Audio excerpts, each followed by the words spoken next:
sistem tata surya. Dan sekarang saatnya kita belajar mengenai bumi, perkembangan bumi, proses perkembangan buminya itu sendiri. Jadi ibaratnya kemarin di sistem tata surya planetnya udah kebentuk nih, ya udah kebentuk, tinggal permukaannya terbentuknya itu gimana, ya. Untuk yang sekarang, materi yang sekarang,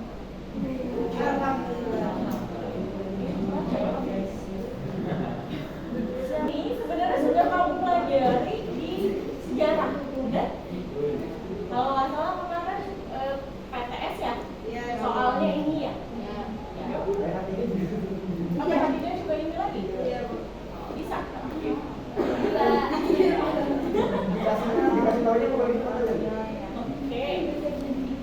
Baik. Nah, Bu, kenapa di geografi kita belajar ini juga? Padahal di sejarah udah belajar.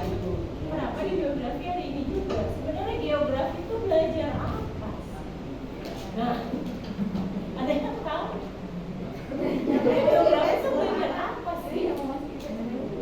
Banyak banget. Belajar bumi. Kalau kita belajar bumi ada geomorfologi. Kalau kita belajar batuan ada geologi. Kalau kita belajar peta ada kartografi.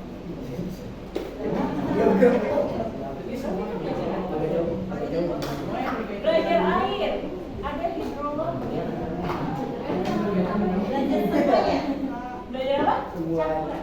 Belajar campuran. Belajar apa sih? Kok semuanya dipelajari? Nggak jelas itu tentang apa? Ya udah otot aja dong. Boleh. Ya kan? Aneh gitu. Jadi geografi itu sebenarnya fokusnya adalah, hakikat geografi adalah belajar tentang ruang. Ya, tentang ruang. Semua fenomena yang memiliki ruang itu dipelajari di geografi. Alam semesta punya ruang nggak? Ya, kayak ruang angkasa disebutnya ya. Dipelajari oleh geografi. Ya, flora dan fauna punya ruang nggak? Punya wilayah nggak buat dia? Punya, hanya dipelajari. Manusia punya ruang? Ruang rindu ya. Manusia punya ruang, punya, makanya dipelajari juga di geografi. Jadi semua hal yang memiliki ruang dan wilayah itu pasti akan dipelajari di geografi. Tapi kalau untuk detailnya, misalnya contoh, misalnya ini, Ibu berbicara tentang sejarah perkembangan bumi. Tapi kalau kamu misalnya nanya sama Ibu, Bu, apa namanya? Pada saat itu manusia purba sudah hidup apa belum? Itu nggak bisa jawab. Karena itu urusannya mapel sejarah, bukan geografi. Kalau Ibu jawab, itu bukan ranah Ibu dong, ya kan?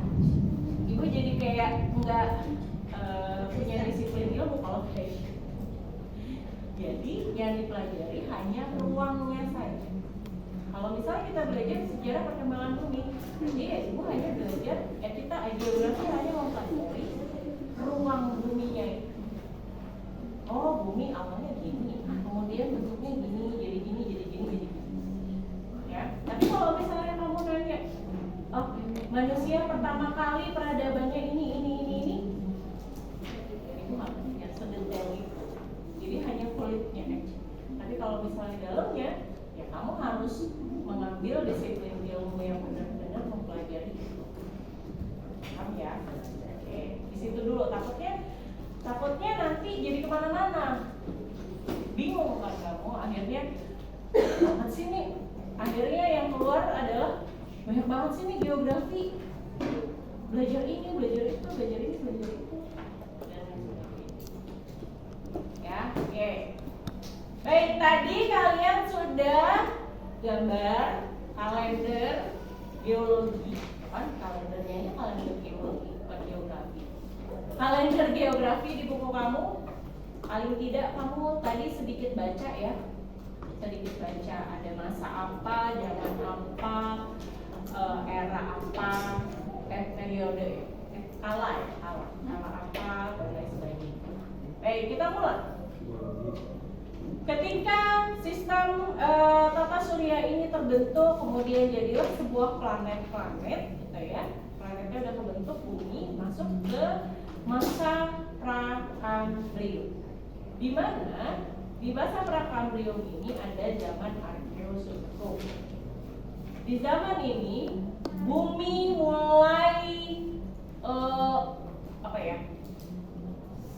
mulai terbentuk gitu ya, mulai terbentuk intinya dari besi dan nikel gitu ya. Ibaratnya bumi mulai ngebentuk diri, jadi semua magmanya aktif, gasnya keluar semuanya, jadi benar-benar lagi ngebentuk diri gitu ya si buminya pada saat zaman Archeozoikum. Setelah sudah terbentuk gitu ya, baru kita masuk ke zaman Protozoikum. Di zaman ini mulai deh ada air, ada lapisan airnya. Dari lapisan air barulah nanti ada lapisan udaranya, atmosfer. Ya, jadi awalnya daratannya dulu nih, ya. Baru setelah itu diselimuti lapisan udaranya, baru lapisan air. Kira-kira seperti itu, ya. Kalau sudah semuanya wilayah sudah terbentuk gitu ya, rumahnya, ibaratnya rumahnya udah kebentuk, baru kita masuk ke masa Paleozoikum. Ada zaman Kambrium. Kita lihat di sini, ini adalah perkembangan bumi. Ya, kalau kita ngomongin perkembangan bumi, ini gambarnya sama semua nih. Berarti kita lagi mantau kayak pelajaran biologi ya. Kita lagi mantau perkembangan janin di perut ibu. Ya, ini usia sebulan, nanti 3 bulan, 4 bulan jadilah ini dengan tampilan yang sekarang. Kenapa? Lahir ya, 2 bulan lahir. Oke, kira-kira seperti itu yang akan kita pelajari ya. Oke, di zaman Kambrium bumi masih berbentuk lautan, masih banyak lautan. Daratannya hanya sedikit. Ya. Dan mulainya adalah di sini. Di bagian utara. Selatan. Ini juga selatan, kok ngomongnya utara. Di bagian selatan. Ya, pada zaman Kambrium. Setelah itu, akhirnya si daratan ini bergeraklah ke arah utara. Nah, gerak dia. Nah, di sini masih terjadi zaman es. Oke, kayak film Ice Age, ya. Itulah kurang lebih ya. Zaman es, gambaran zaman es pada saat itu ya seperti ini. Oke. Kemudian di zaman berikutnya, zaman silur. Kita lihat ya bedanya. Ini daratannya masih segini. Zaman silur daratannya mulai agak terlihat, kan? Dan mulailah pembentukan deretan pegunungan yang kita kenal dengan, sekarang dikenal dengan wilayah Skandinavia. Oke. Kemudian zaman silur 2, ini silur 1, zaman silur 2. Nah, ini yang menentukan daratan lebih banyak karena samudranya surut. Ketika samudranya surut, airnya volumenya lebih sedikit, akhirnya daratannya kelihatan keangkat ke permukaan, ya. Dan akhirnya terbentuklah benua raksasa di bagian selatan yang dinamakan dengan Gondwana. Ya. setelah itu kita masuk ke zaman karbon.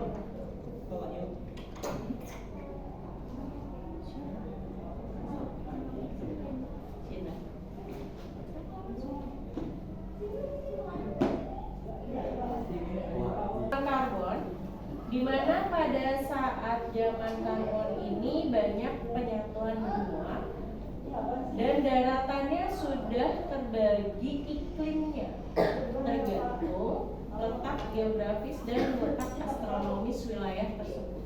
Jadi udah mulai bentuk nih, ada iklim tropis gitu ya, dan iklim kutub nih di sini. Oke, itu pada zaman karbon.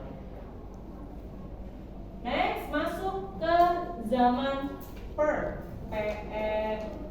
harusnya PERM tulisannya ya. Zaman per. Nah, kalau kamu lihat di sini, ini kan ada putih-putihnya ya. Nah, yang putih-putihnya ini, garis putih-putihnya ini adalah benua yang sekarang kamu kenal. Jadi dulu ini Amerika Selatan dengan Afrika itu dempetan. Ya, mereka masih bergabung. Begitu juga dengan India nih di sini. Tapi bentuknya India masih seperti ini. Ya. Kemudian ini Australia. Australia masih begini. Dan ini bentuk yang kalian sangat kenal. Ini adalah Papua. Tapi Papuanya belum keangkat ke atas, masih tergenang oleh air. Ya. Oke. Nah, pada saat ini timbul tuh yang namanya iklim kering gurun di daerah utara di sini. Karena semakin ke utara, karena melewati garis khatulistiwa, suhunya semakin tinggi gitu ya dibanding dengan di sini. Ya. Oke. Kemudian masuk ke zaman Trias. Tadi di zaman karbon itu sebenarnya hewan-hewan laut sudah mulai bermunculan. Ya. Kemudian masuk ke zaman Trias di masa Mesozoik. Nah, di zaman ini mulailah terbentuk yang namanya Pangea. Semuanya kelihatan, semuanya sudah terangkat, tapi belum berpisah karena mereka semua nempel satu sama lain. Ya, jadi dulu hanya ada satu daratan disebut dengan Pangea dan hanya satu laut yang disebut dengan Laut Tethys. Jadi kalau misalnya kamu hidup di zaman itu kemudian belajar geografi, ngapalinnya gampang ya. Nah, ada satu daratan Pangea, satu lautan Laut Tethys. Kalau sekarang kan ribet, ada negara ini itu dan lain sebagainya, benua ini benua itu. Lautnya juga macam-macam kan? Ya, samudra aja ada banyak. Nah, kalau ini kan cuma satu Laut Tethys. Nah, di sini akhirnya lembaran-lembaran es tadi di selatan dia mulai mencair. Kok bisa mencair? Ya karena ada penyinaran dari sinar matahari juga dan ada juga dari aktivitas makhluk, sehingga menimbulkan suhu di permukaan bumi naik. Nah, di sini nih terjadi awalnya global warming. Jadi sebenarnya global warming itu nggak selamanya hanya dampaknya negatif. Dulu global warming ini dibutuhkan justru karena dia berdampak positif. Karena kan zaman dulu semuanya diselimuti es ya bumi, jadi butuh sesuatu yang panas agar es ini mencair supaya daratannya bisa ditanami oleh gitu kan dan lain sebagainya supaya airnya bisa surut. Dulu dampaknya masih positif. Nah sekarang akhirnya global warmingnya kelebihan karena dicampur dengan zat-zat polutan kayak karbon monoksida, CH4, CFC dan lain sebagainya. Akhirnya kelebihan. Bukan lagi dampak positif, tapi jadinya malah dampak negatif. Apa dampak negatifnya? Perubahan iklim. Ngerasain nggak sekarang? Dulu waktu kamu kecil pernah dengar nggak Arab Saudi banjir? Sekarang banjir. Coba berarti Arab Saudi banjir, kita nggak Arab Saudi banjir. Iya, coba pernah banjir? Kemudian Korea Selatan deh yang kemarin. Korea Selatan banjirnya sampai seperti itu, lebih parah daripada Jakarta ya, mungkin ya, sampai stasiun bawah tanahnya kerendam kan, sampai nggak bisa ngapa-ngapain karena memang curah hujannya saking tingginya. Atau fenomena yang terjadi di Amerika Serikat pada saat musim kemarau itu suhunya bisa mencapai 40 derajat lebih pada saat itu. Dulu ada viral video telur aja ditumpahin di aspal langsung matang. Pernah lihat? Pernah ya? Dulu umur kalian masih berapa? Pada saat itu SMP ya? Masih SMP? Apa SD? SMP. Tahun berapa? Iya, makanya udah agak lama sih. Masih SD kali ya? Nontonnya masih Upin Ipin. Iya. Sama Bobo Boy. Oh, sampai sekarang. Kiko. Berarti zaman kalian tuh nggak kenal film kartun Candy gitu ya? Secret Bu. Itu Mickey Mouse. Apa? Mickey Mouse. Oh, Mickey Mouse masih. Oh, zaman aku kecil juga masih ada. Apa lagi? Aku nggak kenal. Apa sih kalau zaman itu? Google Five. Kenal nggak? Yang mana Bu? Yang apa? Google Five itu kayak Power Rangers. Enggak. Tapi ya tar dulu jangan dulu. Dulu lagi Google Five. Enggak, nonton aja biasa enggak tahu juga. Nonton aja kan. Nah, itu ya. Ya tahun yang lalu ya. Udah enggak ada. Jangan kan itu kamu peristiwa kayak apa ya? Kayak zaman reformasi kamu belum lahir kan? Jauh banget. Jangankan film kartun ibu zaman reformasi aja hamil. Belum lahir kan? Jadi bu,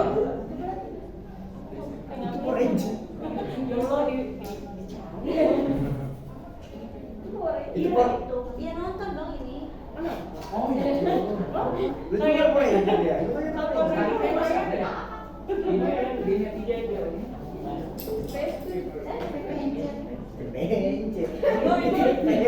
itu hanya bisa ditonton pakai video. Iya.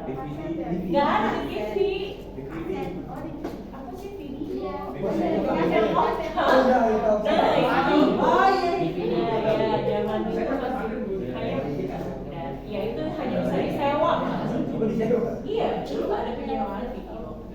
Kan makin lama keluar laserdisc gitu kan, yang filmnya kayak CD, tapi dia lebih. Iya, itu tahu dulu. Ada laserdisc, terus lama-lama jadi kecil, jadi CD doang. Sekarang udah dikasih streaming. Lah, udah deh. Udah selesai? Belum, Bu, saya mau ngambil. Oh. Ada micro SD doang. Oke, betul. Ya, jadi zaman sekarang tuh semua elektronik makin kecil. Zaman kamu kan nggak kenal yang namanya masih ada nggak sih zaman kalian Discman? Nggak tahu ya. Walkman tahu. Yang dalamnya kasih kaset. Oh kan kaset ada masih ada di rumah. Ya Discman sama kayak Walkman tapi dia pakai CD. Iya, lo bisa. Udah ya?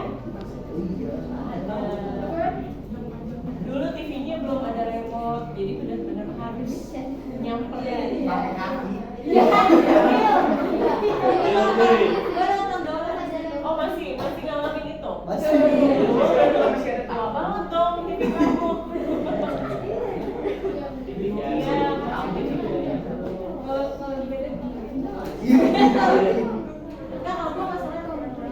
tapi momen-momen itu yang kalian mungkin kayaknya nggak bisa kamu rasain sekarang ya. Momen-momen kayak misalnya nerima kartu lebaran tiap lebaran. Itu kalian nggak ngerasain itu kan? Oh masih orang kirim-kiriman kartu lebaran. Tapi jarang mas, paling WA. Ini kan kalau dulu tuh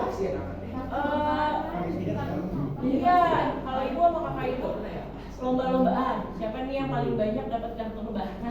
Kalau saya sekarang mau Apa? Oh, THR. Oh, THR.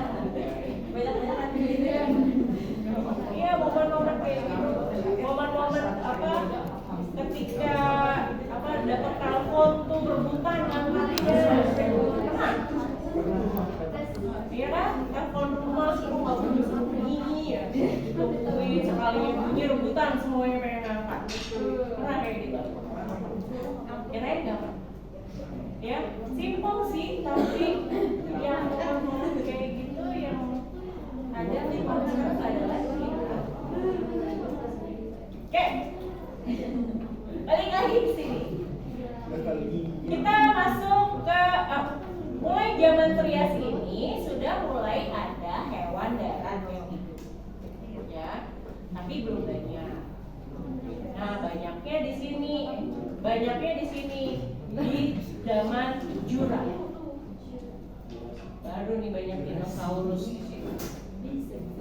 Makanya ada film Jurassic World. Ya, karena dari zaman Jura. Bukan Juranya nggak pakai Yunita ya.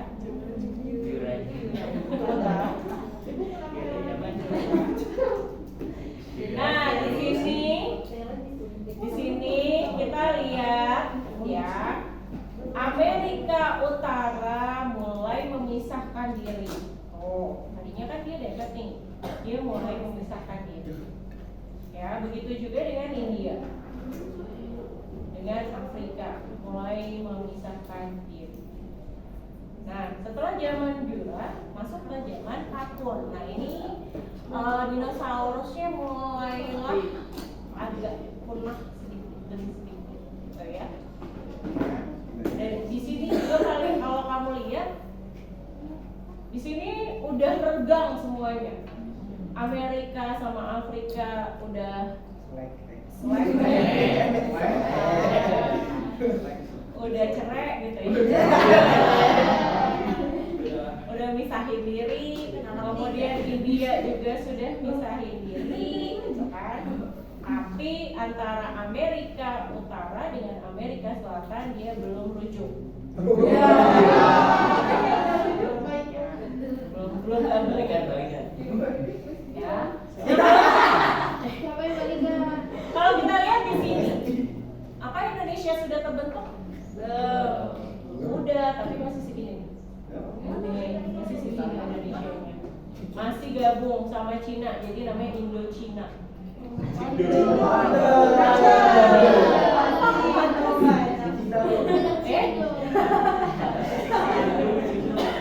Wah, dulu jadi masih gabung, ya. Nah, Papuanya masih di sini, masih ketinggalan di sini. Ini juga masih tergenang sama air, belum ke permukaan, ya. Nah, masuk ke zaman Kala Paleosen. Di sini mulai terjadi hujan meteor, makanya dinosaurusnya lagi. Ya. Makanya ketika terjadi hujan meteor pun jadinya di sini daratannya kepisahnya agak renggang. jaraknya. Kalau tadi kan dikit-dikit ya, ini udah renggang satu dengan yang lainnya. Oke. India sudah mulai mengarah ke utara, ke atas. Eropa baru kebentuk ini aja, baru kebentuk segini. Italinya belum Prancisnya belum kebentuk, Italinya belum kebentuk. Nah, kemudian selanjutnya masuk ke kala Eosen. Nah, mulai nih kelihatan. Australia mulai kelihatan bentuknya seperti yang sekarang ini kamu kenal. Kemudian di sini Papua udah mulai ada daratannya, ya. Dan disinilah terjadinya proses pembentukan pegunungan Himalaya. Jadi India yang bergerak ke utara nabrak benua Asia. Ya. Nabrak, akhirnya terjadilah pengangkatan ke atas, makanya terbentuklah pegunungan Himalaya dengan puncak tertinggi di dunia yaitu Mount Everest. Ceritanya gitu. Ya. Ini terbentuk pada kala Eosen. Oke. Kemudian masuk ke kala Oligosen. Di kala Oligosen ini daratannya makin luas, ya. Di sini kalian lihat Afrikanya sudah full terbentuk. Kalau ini kan, kalau yang ini, nah ini masih air nih. Nah, kalau di sini sudah terbentuk semua full. Kemudian Amerika Selatan dengan Amerika Utara udah mulai PDKT ya. Kemudian India dengan benua Asia sudah nempel. Indonesia baru segini. Nggak tahu nih. Ya, Indonesia baru segini. Dan Papuanya masih di sini. Karena Papua emang sebenarnya mau Australia sebenarnya. Ya. Kemudian masuk ke kala Miosen. Nah, ini sudah kebentuk deh tuh Indonesianya. Bukan Indochina lagi. Iya.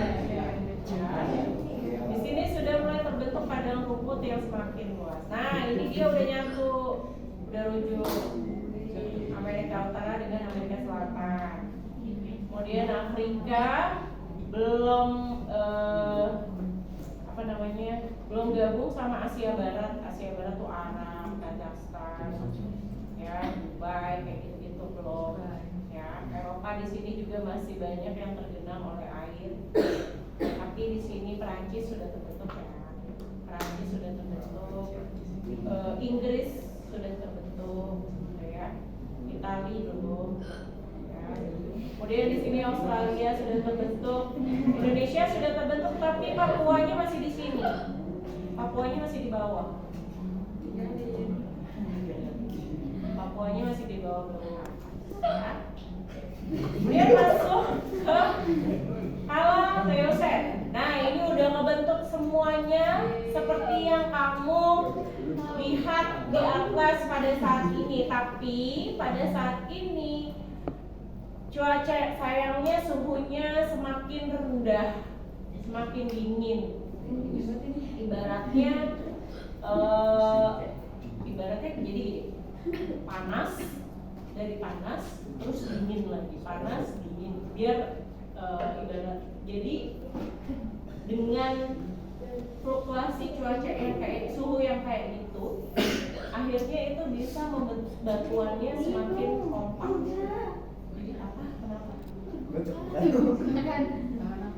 Ya, jadi semakin daratannya semakin kokoh dengan cara seperti ini.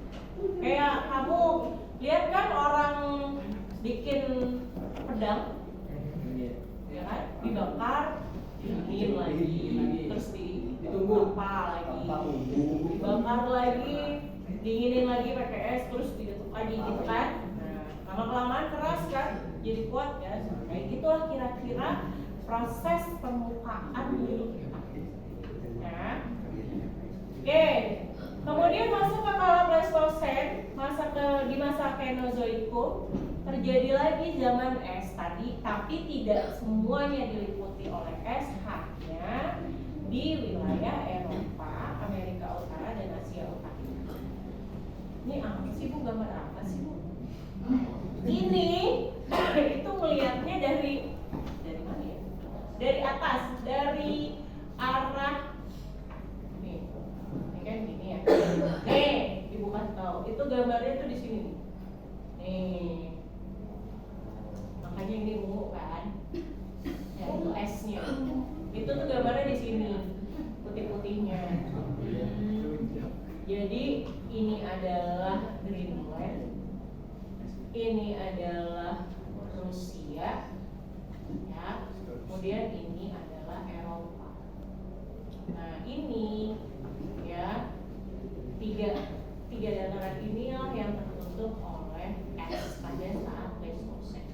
Nah yang sekarang terjadi esnya tinggal segini, ya.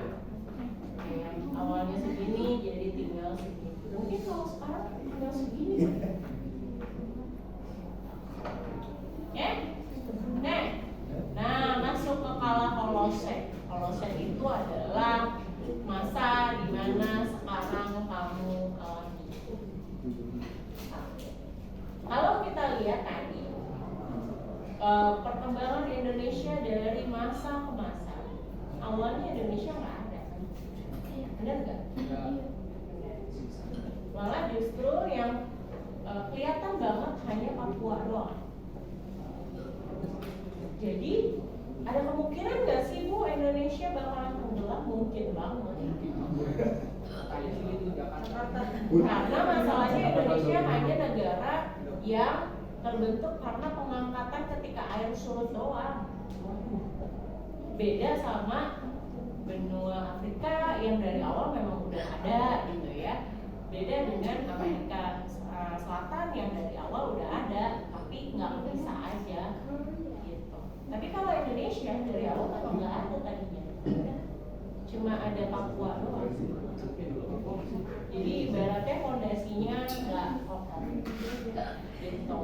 Makanya kalau misalnya ada global warming kemudian esnya mencair, otomatis kan permukaan air lautnya naik, ya. Ketika permukaan air laut naik, berarti garis pantai maju tuh. Kalau kamu mau amati, misalnya Jakarta aja deh, garis pantai Jakarta aja. Kalian kemarin ada kelas berapa ya? Itu amati. Ternyata dia ngamatin ciri temporal. Kan kemarin kita sudah belajar ciri temporal ya, pakai Google Earth boleh. Jadi dia ngamati misalnya, oh Jakarta tahun 1800 kayak gimana ya, 1900 sampai 2000 dan lain sebagainya. Ternyata dia sudah bergerak selama sudah bergerak 10 meter.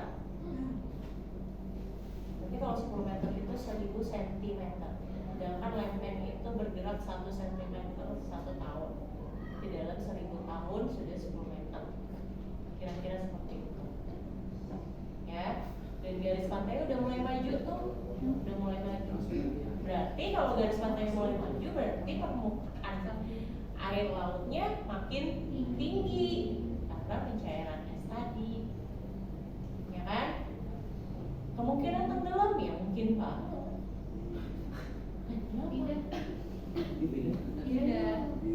Iya mungkin banget. Sekarang ada nggak yang kalau dulu Ibu sebelum jadi adanya tol apa sih itu namanya? Kalau mudik? Oh itu. Cipali ya? Ya pokoknya sampai kan Cipali cuma sampai dulu sampai Brexit ya, terus sampai Brebes ya, terus kan kalau yang sekarang kan lanjut terus sampai Surabaya, itu kan? Kalau dulu cuma stop sampai Brebes doang. Tapi kalau sekarang kan udah terus sampai Surabaya. Nah zaman dulu ketika Ibu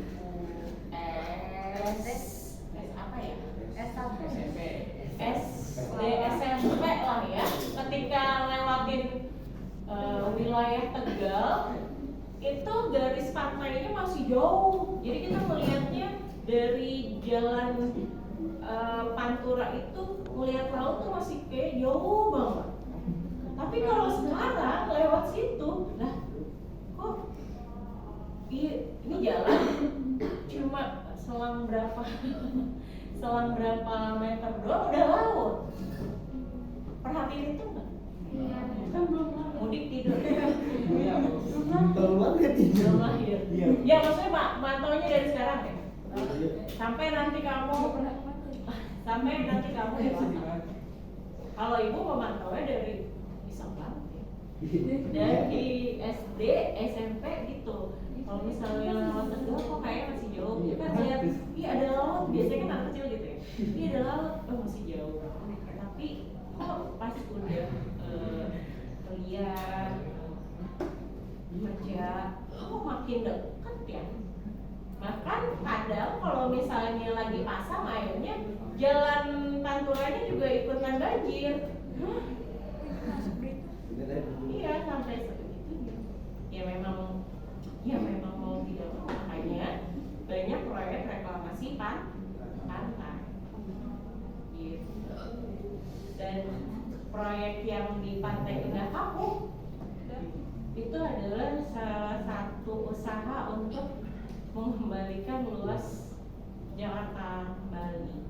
Tadinya kan udah ini nih, tapi yang terjadi adalah udah pernah ke sana tuh? Iya. Kamu? Pantai Indah Kapuk. Pik. Oke. Apa yang kamu lihat di sana? Apa yang kamu lihat di sana? Air. Air. Oke. Apa yang dilihat di sana? Nih makanya bedanya orang geografi jalan-jalan dengan orang awam jalan-jalan ya gini. Ya udah jalan-jalan, selfie aja dan lain sebagainya. Kalau ibu, karena ibu orang geografi, suami ibu geografi. Ya, ketika jalan, lah, kok ini? Belajar. Oh semangat ya. Belajar. Apa yang mau lihat? Ibu sih ketika kesana ibu kayak merasa dijajah loh. Tapi enggak, lihat nggak gedung-gedungnya huruf Cina semua? Iya, ngamatin nggak huruf Cina semua? Kamu nggak nyadar? Oh nggak kesana dulu ya? Ngamatin nggak semuanya huruf Cina di situ? Ibu sih ngerasanya kayak, hah ini Indonesia bukan sih? Oh semuanya hurufnya Cina. Bacanya apaan? Nggak tahu. Kamu ngerti pasti ya? Oh enggak. Kirain. Coba deh kita. Ibu sih rasanya kayak, oh ini Indonesia, ini Jakarta. Kok merasa kayak dijajah ya? Kayak apa ya? Kayak bukan di negara sendiri jadi. Dijajah. Kenapa? Enggak. Yang kalau yang belum pernah ke sana silakan ke sana. Oh, mau buktiin bener nggak sih yang dibilang gue? Oh, coba aja ke sana. Rasakan atmosfernya di sana seperti apa. Kurang lebih kayak. Oke, ada pertanyaan sampai di sini tentang sejarah perkembangan bumi. Ada? Ada. Mau nanya tapi di sini mulai muncul peradaban manusia di sini. Tapi aku nggak akan jelasin peradaban manusia. Urusan Ibu hanya berkewajiban menjelaskan dunia aja. Oke, ada yang mau tanya? Wah, kurang kritis nih kelas. Ini Bu, katanya tadi ada yang mau nanya, itu hewannya munculnya dari mana Bu? Oke. Sama kelas sebelah itu. Sebenarnya Mas apa? Ini dari mana ya Bu ya? Tiba-tiba ada. Oke, telur dulu apa ayam dulu?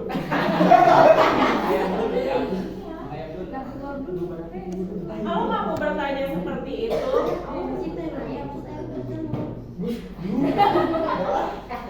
kalau kamu nanya kayak itu sama kayak pertanyaan Manusia dari mana? Dari Allah. Ada itu jawabannya. Itu jawabannya. Kirain saya ada jawaban pelajarannya gitu bukan agama. Jawaban pelajaran.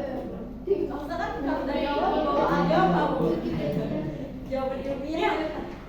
Jawaban ilmiah gimana yang membentuk hewan dan sedangkan embrionya nggak ada gitu loh. Jawabannya gimana, make sense-nya? Masa dari ya kan kalau manusia dari tanah, ya mungkin kita dari tanah. Iya.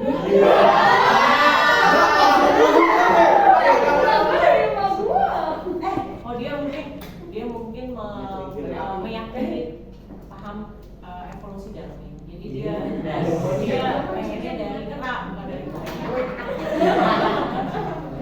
kan kalau evolusi Darwin gitu ya, manusia itu asalnya dari kerak. Yang evolusi lama-lama jadi manusia. Kalau itu sih nggak paham.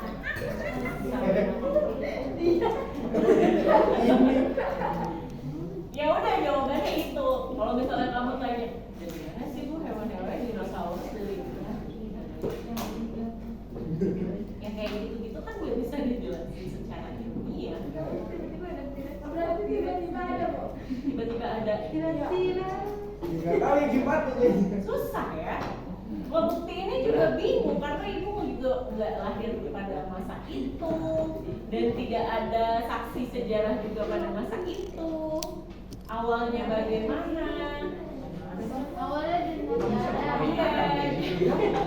Jadi penjelasan sementara adalah sama kayak halnya ya manusia, gimana prosesnya makhluk hidup lapisan bumi itu apa aja sih ya?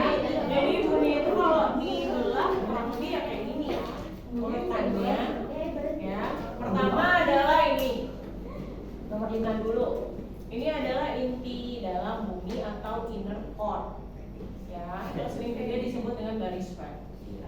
Inti bumi yang tadi kita jelaskan pada pada masa Prakambrium, inti bumi mulai terbentuk dari unsur besi dan nikel, gitu kan tadi.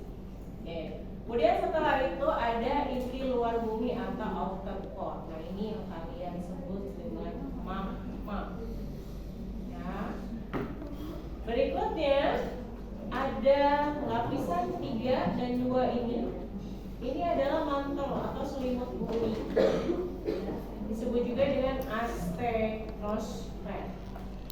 Ya, baru setelahnya yang paling luar yang kamu pijak saat ini adalah kerak bumi atau litosfer, lapisan batuan. Nah, lapisan batuan ini ada 2. Ada kerak samudra dan ada kerak benua. Kalau kerak samudra penyusunnya adalah silisium magnesium atau silisium.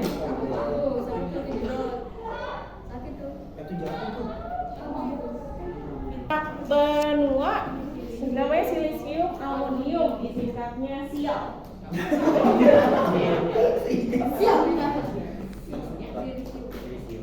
Oke, nah dari susunan ini mana yang lebih kuat? Samudra atau benua? Samudra. Makanya kalau misalnya antara kerak samudra dengan kerak benua dia tabrakan, ya, yang menang adalah kerak samudra. Jadi ini benua, ini samudra. Jadi ketika mereka tabrakan, si samudranya mengintimidasi si kerak benuanya, sehingga nanti kerak benuanya ke atas jadi sebuah gunung. Kira-kira kayak gitu. Nah, nah, baru kita berbicara teori yang gimana sih? Kok permukaan bumi itu nggak rata ya? Ada gunung, ada lembah, ada dataran tinggi, dataran rendah, gitu kan? Kata-kata di Jawa.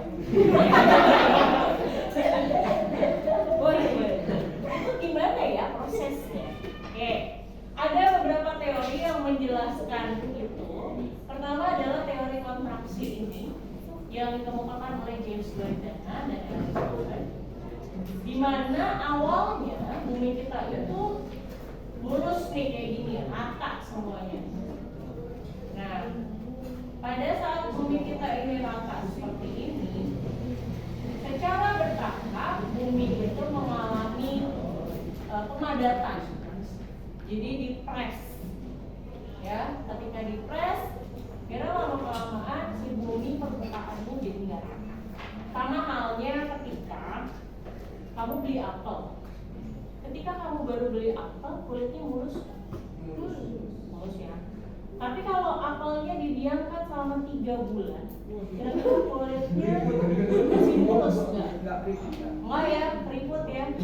Kira-kira permukaan bumi seperti itu. Jadi semakin tua usia buminya, maka permukaan buminya akan semakin tidak rata. Oke, ya, kira-kira seperti itu. Kemudian teori Gondwana dan Laurasia oleh Edward Schwartz. Nah, tadi ini udah dijelasin pada zaman Trias ya. Dimana di zaman Trias terbentuk 2 benua besar gitu ya. Di utara dinamakan dengan Laurasia, di selatan dinamakan dengan Gondwana. Gitu ya. Kemudian, nah ini lihat videonya. Kira-kira gambar yang tadi itu kayak ini pergerakannya. Mana India awalnya di bawah, akhirnya di nabrak benua Asia. Kira-kira seperti itu. Ini adalah teori apungan benua menurut Alfred. Ya, pada awal mulanya permukaan daratan di bumi itu hanya satu, yaitu Pangea. Kemudian lempeng-lempengnya terus bergerak gitu ya, bergerak sampai akhirnya ke bentuk yang sekarang. Nah, teori ini adalah teori yang mendekati kebenaran. Kenapa? Karena ada bukti-bukti fisiknya. Bukti pertama adalah ini, adanya kesamaan garis pantai di benua Amerika bagian selatan ini dengan benua Afrika di bagian barat. Jadi kalau misalnya disatuin nih antara Amerika Selatan dan Afrika, itu match, puzzle-nya pas. Ya. Sama halnya dengan benua Amerika Utara nih di sini dengan Eropa bagian barat di sini, Eropa bagian barat.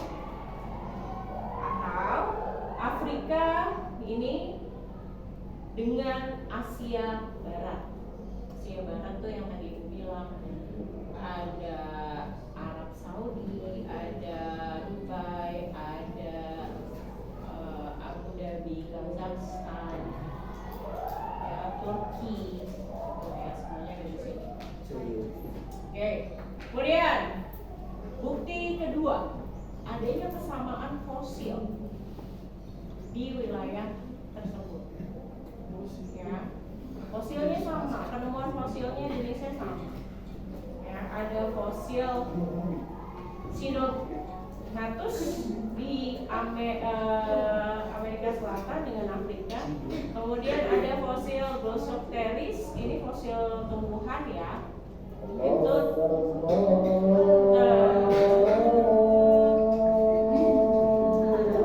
kesamaan jenis batuan di pegunungan Appalachia dengan Afrika di bagian barat, ya. Dan adanya kesamaan jenis batuan juga di Greenland dengan pegunungan Caledonia. Kira-kira seperti itu. Oke. Kemudian teori selanjutnya adalah teori pemekaran dasar samudra oleh Harry Hess, di mana permukaan bumi kita itu berkembang sesuai adanya aktivitas dari inti buminya. Nah, misalnya dicontohkan misalkan di sini bumi itu ada arus konveksi. Contoh misalkan inti bumi kita kan magma ya, cair. Oke, misalnya diibaratkan magma itu kayak air di dalam panci. Kemudian di atas air itu ditaruh styrofoam. Ya, ditaruh styrofoam.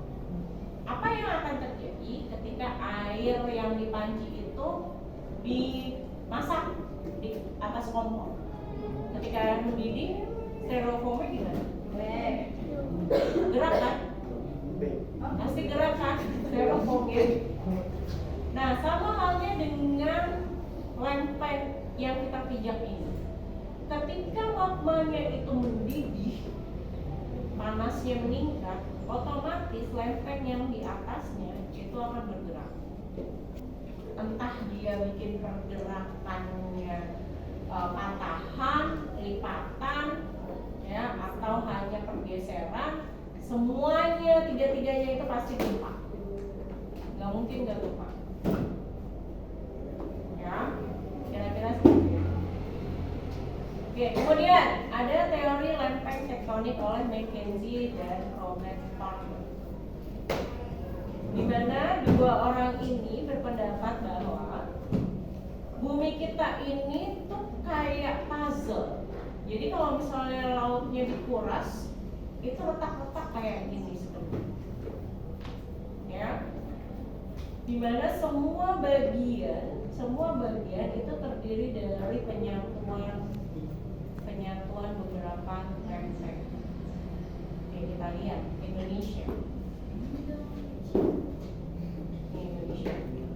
Indonesia sendiri itu adalah negara yang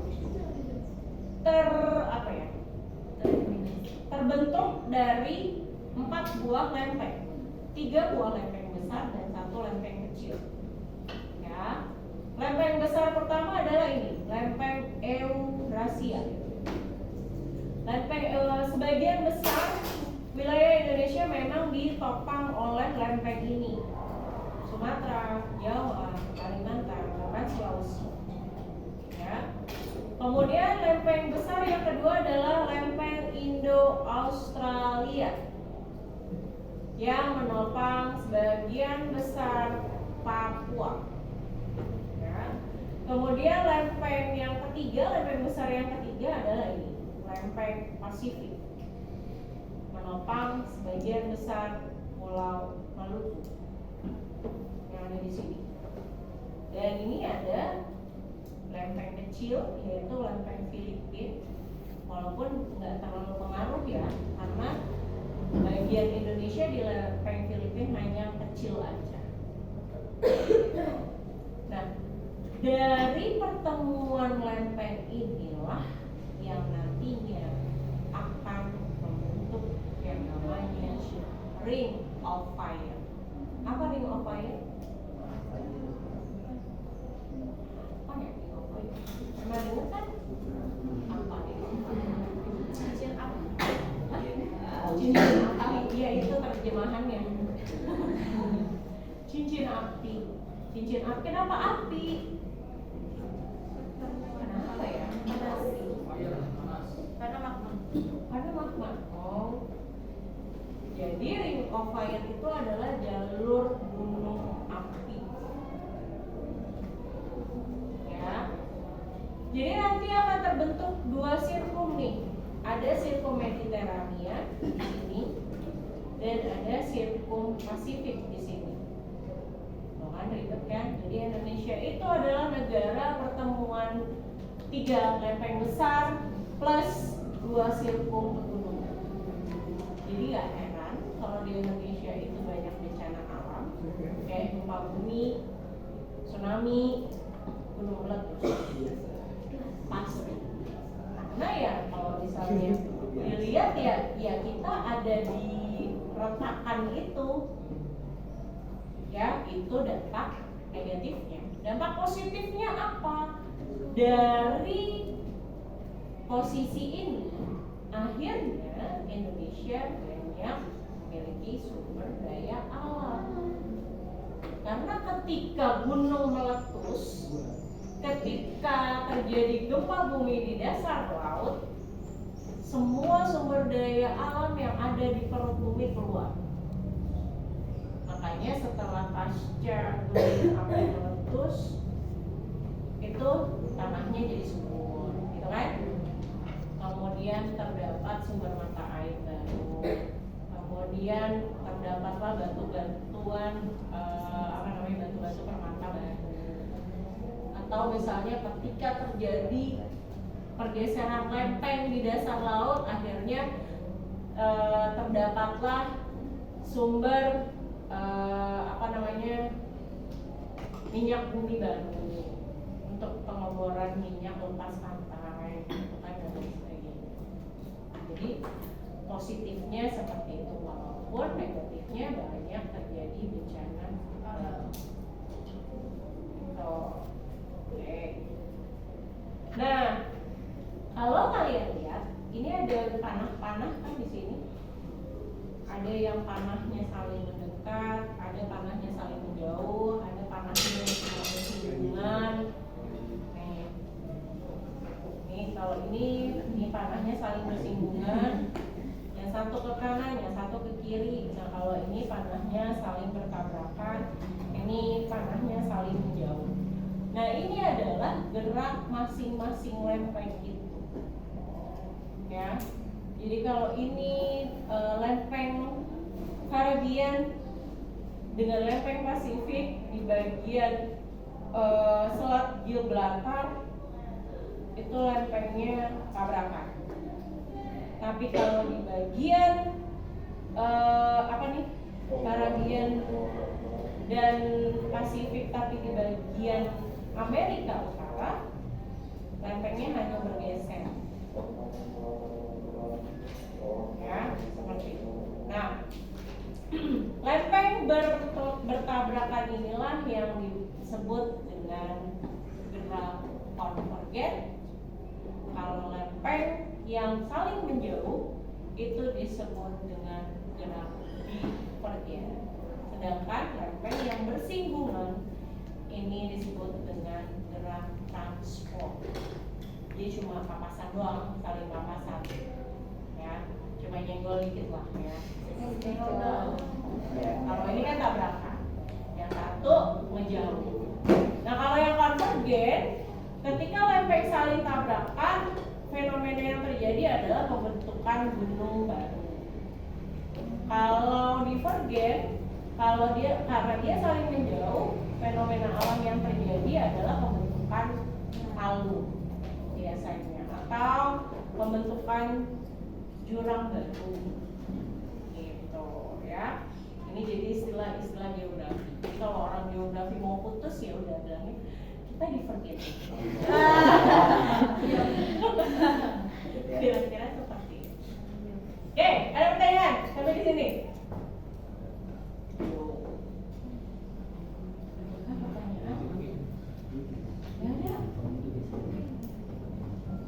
Kalau kelas lain gini misalnya, kamu ya yang jawab ya. Bu, sejauh ini ada nggak sih manusia yang bisa menggali sampai inti bumi? Ada nggak? Nggak ada. Ada. Oke. Ada nggak manusia yang bisa menyelam palung sampai laut terdalam? Nggak ada. Nggak ada ya. Kita sepakat dengan itu ya, belum ada. Tapi kenapa sudah ada ini?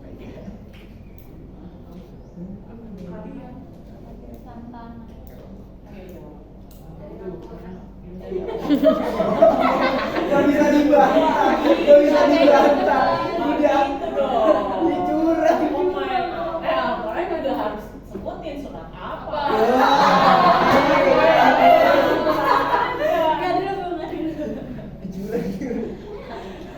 Ayo, jawab.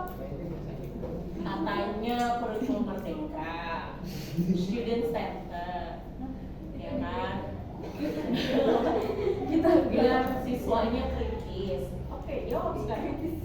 Tadi kita sepakat ya, belum ada manusia yang bisa menggali sampai inti bumi. Dan belum ada manusia yang bisa menyelam sampai dasar terdalam laut. Atau Palung Mariana kan paling dalam tuh ya. Udah ada yang sampai ke dasarnya belum? Belum ada ya? Oke. Tapi kenapa udah ada gambar ini? Siapa yang ngebelah? Ayo jawab. Nah, gimana? Jawabannya sama kayak foto-foto benua yang tadi gak sih Bu? Jawabannya sama kayak foto-foto. Kan gak ada yang dokumentasiin secara langsung juga. Iya, jadi jawabannya apa? Foto-foto benua tadi jawabannya. Ayo. Dan silahkan dipikirkan. Pikir-pikir yang pikir. Dipikir-pikir. Kebici. Ayo, ada yang bisa? Bentar Bu, jangan dulu. Nggak bisa buat PR nih. Itu jawabannya. Browsing dong sekarang. Itu gunanya handphone kalian. Sama-sama. Handphonenya jangan cuma dibuat mabar. Cari. Gelombang yang dihasilkan akibat gempa. Iya, gelombang yang dihasilkan akibat gempa. Jadi, untuk mengukur kedalaman lapisan tanah, kita itu ada yang namanya alat yang namanya seismograf, menghitung getaran gempa, gitu kan. Kemudian ada rumusnya. Bagaimana cara menghitung jarak epicentrum? Dilihat dari waktu pertama kali kita ngerasain gelombangnya itu pukul berapa, terus gempa susulannya pukul berapa, kemudian dihitung. Nanti dari situ kita bisa mencari kedalaman gempanya, titik pusat gempa. Kan kalau BMKG gitu ya, misalnya ada gempa, oh terjadi gempa di daerah mana, berapa skala Richter gitu ya. Kemudian gempanya terjadinya di darat atau di laut, di kedalaman berapa gitu kan, biasanya langsung kayak gitu kan. Nah itu ditangkap dari adanya gelombang seismik, jadi bisa langsung dicari rumusnya. Atau kalau misalnya kita mau tahu kedalaman laut, kita menggunakan gelombang suara. Suaranya bukan berarti kamu teriak dari permukaan laut ke bawah gitu ya, enggak. Jadi kita pakai ultrasonik. Ya, kayak hanya ikan paus yang ngerti. Iya. Kan kamu belajar IPA gitu ya. Pendengaran hewan itu beda-beda. Yang paling pendengaran yang paling tajam itu adalah hewan paus. Dia bisa, kamu ngomong sekarang, ini kedengeran kali ya? Jauh juga ya. Ya kan? Kalau hewan darat, anjing.